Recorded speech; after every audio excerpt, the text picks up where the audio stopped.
Hello friends, welcome to our video lecture. Today's our topic is prose 1 in standard 7. ધોરણ 7 માં આજે આપણે study કરવાનું છે prose 1. અધર રીડિંગ તરીકે સપ્લિમેન્ટરી રીડિંગ તરીકે આપણે યુનિટ ઉપરાંત બીજા જે યુનિટ આપેલા છે એમાં prose એનું ફર્સ્ટ યુનિટ જે છે જેનું ટાઇટલ છે ધ ગંગા. ગંગા નામ સાંભળતા જ આપણને ગંગા નદીની વાત યાદ આવે તો આ ગંગા નદી જે છે એની જ હિસ્ટ્રી જે છે આપણને આ સ્ટોરીમાં કહેવામાં આવેલી છે. ભારત દેશમાં જે નદીઓ છે એને પણ એક આગવું મહત્વ આપેલું છે. એના માટે પણ ઘણા એવા ધાર્મિક જે વાત છે એ એની સાથે જોડવામાં આવેલી છે અને જોડાયેલી છે. ગંગા નદી જે છે એ આપણને વાત સાંભળતા જ ખબર પડે અથવા તો આપણે એની વાત એનો ઇતિહાસ આપણે સાંભળ્યો હોય તો આપણને ખ્યાલ છે કે ગંગા નદી એ સ્વર્ગમાં વહેતી નદી છે. તો સ્વર્ગમાં વહેતી નદી એને પૃથ્વી ઉપર કેવી રીતે અવતરણ થયું તો એ વિશેની વાત છે કે સ્વર્ગમાંથી ગંગા કેવી રીતે પૃથ્વી ઉપર આવી, કોના પ્રયત્નથી આવી એ આપણે આ પ્રોઝમાં જોવાનું છે, આ યુનિટમાં જોવાનું છે. તો જોઈએ તમારી ટેક્સ્ટબુકમાં પેજ નંબર 75 ઉપર. Rivers are the lifeline for the mankind. Mankind એટલે કે માનવ જાતિ. માનવ જાતિ માટે નદીઓ જે છે એ એક લાઇફલાઇન એટલે કે જીવાદોરી છે. There are many great rivers in our country India. ઘણી એવી સારી એવી નદીઓ આપણા ભારતમાં વહે છે અને છે. The Ganga is the most important and the greatest river among them. અને આ જે બધી નદીઓ છે મહત્વની એમાં સૌથી મહત્વની પ્રથમ કક્ષાએ જે નદી હોય તો એ છે રિવર ગંગા એટલે કે ગંગા નદી. The Ganga is 2480 kilometers long. આ જે ગંગા નદી છે એ 2480 કિલોમીટર જેટલી લાંબી છે. The source of the Ganga is in the Himalaya mountains. આ ગંગા નદીનો મેઇન સોર્સ એનો સ્ત્રોત કયો છે એ ક્યાંથી આવે છે, કોઈ એનું ઉદ્ગમ સ્થાન તો હોય ને, તો એ ઉદ્ગમ સ્થાન કયું છે તો એના માટે કહે છે તો કે હિમાલય માઉન્ટેન, હિમાલયની પર્વતમાળામાંથી એ ઉદ્ગમ પામે છે, મીન્સ કે એનું ઉદ્ગમ બિંદુ જે છે એની શરૂઆત ત્યાંથી થાય છે. It comes down through the hills and flows into Bay of Bengal. અને એ ત્યાંથી લઈને ત્યાંથી વહેતી કરતી આવીને ઉછળતી કૂદતી આવીને પર્વતો ઉપર વહેતી એન્ડ ફ્લોઝ અને આવી રીતના પ્રવાહમાં અને પ્રવાહથી વહેતી એ નદી છેલ્લે ક્યાં જઈને મળે છે તો કે બે ઓફ બેંગાલ એટલે કે બંગાળની ખાડીમાં. Ganga is a Holi river. Ganga જે છે એ પવિત્ર એવી નદી છે. There are many stories of how the river Ganga come down to the earth. ઘણી એવી સ્ટોરીઓ છે કે કેવી રીતે ગંગા નદી એ પૃથ્વી ઉપર અવતરણ પામી. Would you like to know one of them? તો તમને આ બધી સ્ટોરીમાંથી કોઈ એક સ્ટોરી સાંભળવી ગમશે? Long ago, લાંબા સમય પહેલા એટલે કે બહુ વખત પહેલા, there was a king, એક રાજા હતો. His name was a Sagar. એમનું નામ હતું Sagar. He had a beautiful horse. તેની પાસે ખૂબ જ સુંદર એવો ઘોડો હતો. He wanted to give his horse as a present to the gods.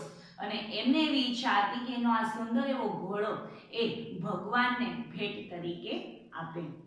One day a thief took away the horse. પરંતુ એક દિવસ એવું થાય છે કે ચોર જે છે એ એનો આ ઘોડાને ચોરી જાય છે. The king was a very unhappy. આ જે રાજા હતો એ ખૂબ જ unhappy એટલે દુખી હતો. He sent all his sons to search for it. અને એ કારણથી તેણે પોતાના બધા જ જે દીકરા હતા એને ક્યાં મોકલ્યા તો કે આ ઘોડાને ગોતવા માટે. But he asked one of his sons named Bhagirath to stay with him. પણ એને એક જે એનો દીકરો હતો જેનું નામ છે ભગીરથ એને પોતાની સાથે રહેવા કીધું. Sagar's son searched the horse all over the land. અને ત્યારબાદ ભગીરથ રાજાને એને પોતા પાસે રહેવા કીધું અને બીજા બધા જ દીકરાઓને આ ઘોડાની શોધમાં મોકલ્યા. તો આ બધા જ જે દીકરાઓ એના જે સન છે તે આ ઘોડાની શોધમાં નીકળ્યા. But they could not find it anywhere. પરંતુ આ બધા જ દીકરાઓ એ ઘોડાને ક્યાંય પણ ગોતી શકતા નથી. So they decide to search it inside the earth. અને એ જ કારણથી એ લોકોએ વિચાર્યું કે હવે આ પૃથ્વી ઉપર આ જમીન પર તો ક્યાંય નથી, તો હવે આપણે પૃથ્વીની અંદરની તરફ એટલે કે જમીનમાં અંડરગ્રાઉન્ડ જે છે ત્યાં આપણે પાતાળમાં જે છે એ આપણે આ ઘોડાને ગોતીએ. They dug a deep hole. Dug એટલે કે ખોદવું. અને આ જે ઈચ્છા હતી એને જોઈને આ ઈચ્છાને એ લોકોએ ફોલો કરીને શું કર્યું તો કે ડગ એટલે કે ખોદવું, ડીપ હોલ, ઊંડો ખાડો એને ખોદ્યો. At last they came to great sea. અને ખાડો ખોદતા એક મોટા એવા સમુદ્રએ પહોંચી જાય છે. There they saw a very old man. અને ત્યાં એ એક માણસ, વૃદ્ધ એવા માણસને જુએ છે. Saga's sons disturbed that old man. અને આ ઓલ્ડ મેન, આ જે વૃદ્ધ માણસ છે એને આ સગર રાજાના જે પુત્રો છે એને ડિસ્ટર્બ કરે છે, એને ખલેલ પહોંચાડે છે. So he become very angry. અને એને ખલેલ પહોંચી એનાથી તે પોતે છે આ જે ઓલ્ડ મેન, વૃદ્ધ માણસ છે એ ખૂબ જ ગુસ્સે થઈ જાય છે. He became so angry that he burned Saga's old son to ashes. અને એટલા ગુસ્સે થઈ ગયા કે એણે સગરના બધા જ પુત્રોને આ પોતાના ગુસ્સાથી એને બર્ન કરી દીધા, એને શું કરી દીધા, સળગાવી દીધા. કેવી રીતે તો કે આશ મીન્સ કે એની રાખ થઈ ગઈ, સળગીને એ ભસ્મ થઈ ગયા, જેને આપણે કહીએ એના એટલો ગુસ્સો કર્યો કે સગર રાજાના બધા જ પુત્રો બળીને ભસ્મ થઈ ગયા. Now only the water of the Ganga could give them a new life. અને હવે એ ઉપરથી એમને ખ્યાલ આવ્યો, એના માટે જે લોકોએ પ્રયત્ન કર્યા એના ઉપરથી એમને ખ્યાલ આવ્યો ભગીરથ રાજાને કે માત્ર ને માત્ર આવી રીતે એમને બર્ન થઈ ગયા છે, મીન્સ કે એમને બળીને રાખ થઈ ગયા છે, તો એ જે એમની આત્મા છે એને મોક્ષ ક્યારે મળશે તો કે માત્ર ને માત્ર ગંગા નદીના પાણી જો એને મળે તો જ એ લોકો જે છે એ પોતે ન્યૂ લાઈફ, એનું નવું જીવન પામી શકશે. But at that time the Ganga was not on the earth. પરંતુ એ સમય દરમિયાન જે ગંગા નદી છે એ ત્યારે પૃથ્વી ઉપર હતી નહીં. She was in the heaven. તે ક્યાં હતી? heaven એટલે કે સ્વર્ગમાં. ભગીરથ was alone at home. ભગીરથ રાજા એ ઘરે એકલા હતા. He prayed to the river Ganga to come down on the earth and bring his brothers to life again. અને તેથી તેઓએ શું કર્યું તો કે જે આ ગંગા નદી હતી એને પ્રાર્થના કરી કે તે જમીન ઉપર એ આ પૃથ્વી ઉપર અવતરે અને એના ભાઈઓ જે છે એમને નવું જીવન પ્રદાન કરે. The Ganga was happy to be on the earth, but she was afraid that her fall from heaven to the earth would break the earth. શું કહે છે કે ગંગા નદીને આ વાત સાંભળીને કે એને સ્વર્ગમાંથી પૃથ્વી ઉપર અવતરણ પામવું છે તો એ વાતથી તેઓ પણ ખુશ હતા, પરંતુ બટ શી વોઝ અફ્રેડ એટલે કે એને વાતનો ડર હતો that Har fall from heaven કે એ સ્વર્ગમાંથી જો પૃથ્વી ઉપર અવતરે, પૃથ્વી ઉપર એ પડે, to earth would break the earth, તો એનો જે આ ફોર્સ છે એના ફોર્સથી, એના પ્રવાહથી પૃથ્વીના કટકા થઈ જાય, એ વાતનો એને ડર હતો. Bhagirath requested lord Shiva to help the Ganga.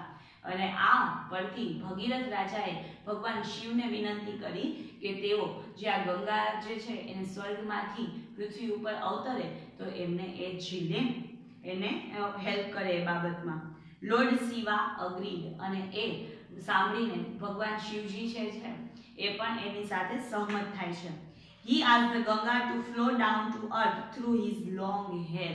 તો એના પ્રવાહને એ કંટ્રોલમાં રાખવા માટે ભગવાન શિવે શું કીધું ગંગાને કે તે એમના જે લોંગ હેર, એમના જે લાંબા એવા વાળ છે, જે એમની જટા છે, એમની જટા થ્રુ એ સ્વર્ગમાંથી એમની જટામાં અને જટામાંથી એ કેમાં તો કે પૃથ્વી ઉપર અવતરે.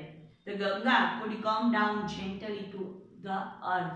અને આ રીતે ગંગા જે છે એ ખૂબ જ સરળતાથી એ ક્યાં અવતરણ પામે છે તો કે પૃથ્વી ઉપર. The Ganga flowed over the ash of Saga's son and they all came to life again. અને એ સાથે જ ગંગા નદીનું પાણી જે છે એ આ બધા સગર રાજાના પુત્રો જે મૃત્યુ પામ્યા છે, આશ એની ભસ્મ થઈ ગઈ છે, બળીને રાખ થઈ ગયા છે, રાખ ઉપર પડે છે અને બધાને ન્યૂ લાઈફ, નવું જે જીવન છે એ મળે છે. Bhagirath prayed the Ganga to flow on the earth, અને ભગીરથ રાજાના પ્રયત્નથી એમની પ્રાર્થનાથી શું કરે છે તો કે એ અર્થ ઉપર એ પૃથ્વી ઉપર પ્રવાહિત રહે. So she is also known as Bhagirathi. તો એ ભગીરથ રાજાના પ્રયત્નથી સ્વર્ગમાંથી એ પૃથ્વી ઉપર આવ્યા છે, અવતરણ પામ્યા છે. તો આ ગંગા નદીનું એક નામ શું છે તો કે ભાગીરથી પણ છે.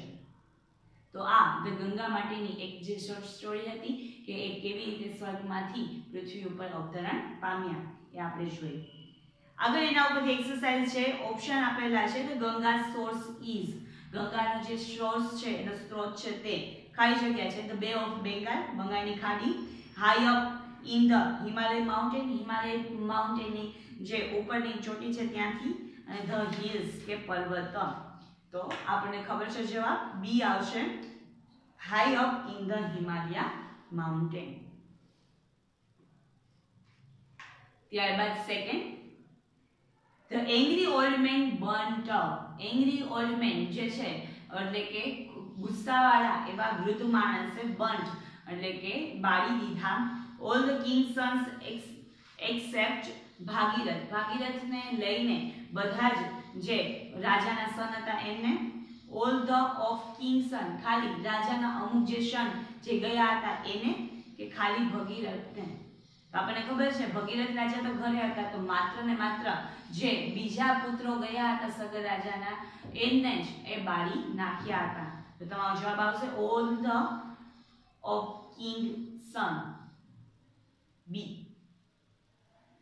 ત્યારબાદ ત્રીજું, કિંગ સગર સેન્ટ ખાલી જગ્યા to look for his horse. જે કિંગ સગર રાજા જે છે એને પોતાના ઘોડા માટે એને જોવા માટે કોને મોકલ્યા? ભગીરથને. ઓલ હિઝ સન એક્સેપ્ટ ભગીરથ, બધા જ એના પુત્રો ભગીરથને પણ, કે ઓલ હિઝ સન કે માત્ર બીજા એના જે પુત્ર હતા એને. તો એમાં લખો B, all his son except Bhagirath. ભગીરથને ત્યાં લાવવાનું કીધું, બીજા બધા પુત્રોને મોકલ્યા. ફોર્થ છે, at the end of the story the Ganga was a river. જે ગંગા રિવર છે એ સ્ટોરીમાં છેલ્લે ઓનલી ઇન ધ હેવન, સ્વર્ગમાં જ રહી. ઓનલી ઓન ધ અર્થ, પૃથ્વી પર જ રહી. On the earth as well as in the heaven, તો કે સ્વર્ગમાં અને પૃથ્વી ઉપર પણ રહી. તો છેલ્લે જે છે એ ક્યાં રહે છે તો કે અર્થ ઉપર પણ એ રહે છે. તો જે લાસ્ટમાં એ ભગીરથ રાજા જે છે એમના કહેવાથી ક્યાં આવે છે તો કે અર્થ ઉપર. તેમાં સી આવશે કે હેવનમાં પણ છે અને અર્થ ઉપર પણ છે. ત્યારબાદ fifth, give another name of the river Ganga. Ganga નદીનું બીજું નામ, ધ રેવતી, ધ સરસ્વતી કે ધ ભાગીરથી. બીજું નામ આપણને આપેલું છે, આપણને સ્ટોરી ઉપર ખબર છે, ધ ભાગીરથી. ભગીરથ રાજાના પ્રયત્નથી તેઓ સ્વર્ગમાંથી પૃથ્વી ઉપર અવતરે છે એટલા માટે ભાગીરથી.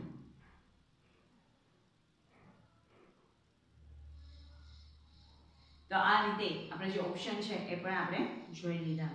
તો અહીં આપણું જે પ્રોઝ 1 ધ ગંગા છે એ કમ્પ્લીટ થાય છે. એમાં કોઈને કોઈ ક્વેરી હોય તો પૂછી લેજો જેથી કરીને સોલ્વ થઈ જાય. તો નેક્સ્ટ ટાઈમ જે છે આપણે પ્રોઝ 2 જેનું ટાઇટલ છે the art of white washing, એ જે આપણું ન્યૂ પ્રોઝ જે સ્ટોરી છે એ સાથે આપણે ન્યૂ વિડીયોમાં મળીએ. આજ માટે આટલું પ્રોઝ 1 ધ ગંગા સુધી રાખીએ. તો નેક્સ્ટ વિડીયોમાં યુનિટ નંબર 2 જે છે પ્રોઝ 2 એની સાથે આપણે ન્યૂ વિડીયોમાં મળીએ. ત્યાં સુધી bye bye, thank you and take care.